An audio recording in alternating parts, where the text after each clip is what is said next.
अब भने चाहिँ अचार पोल्नु लागि टमाटर पोल्दैछु मजाले पोलेर खानुपर्छ है अचार खानुपर्छ है अचार भातसँग अब चाहिँ अबे साले यसरी मजाले पोले खानुपर्छ है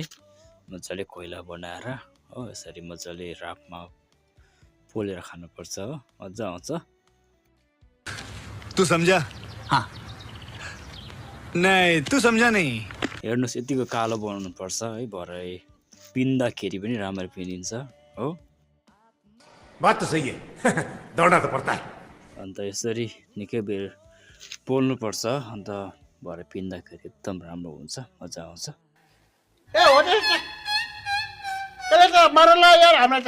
यसो चटक्कै पोले खानुपर्छ है मजाले रापमा पोल्नुपर्छ हो भाई आज ऑमलेट नहीं बनाऊंगा आज तेल का ऑमलेट बनाऊंगा अब भने चाहिँ खुर्सानी पिन्यो नुनसम्म मजाले हो यसरी चट्टसम्मले यहाँ चाहिँ टमाटर छ अघि पोलेको हो यसरी यसरी मजाले मेन गरेर पिन्नुपर्छ यतिको चाहिँ बनाउनुपर्छ है अचार भनेको कुरो यस्तो हुनुपर्छ हो हेर्नुहोस् अब भने चाहिँ टमाटर लगाए काटेर हो अघि पोलेको चाहिँ अन्त फेरि अब बेला मजाले पिन्नुपर्छ ढुङ्गाले हो यतिको चाहिँ बनाउनुपर्छ हो यतिको चाहिँ हुनुपर्छ है अचार भने चाहिँ अब भने चाहिँ धनियाँ लगाए मजाले काटेर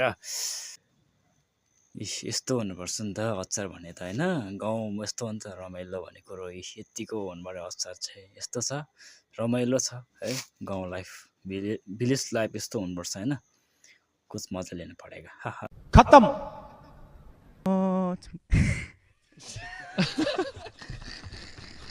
Thank you everyone for watching my videos. So do like, comment and share with your friends. Thank you so much.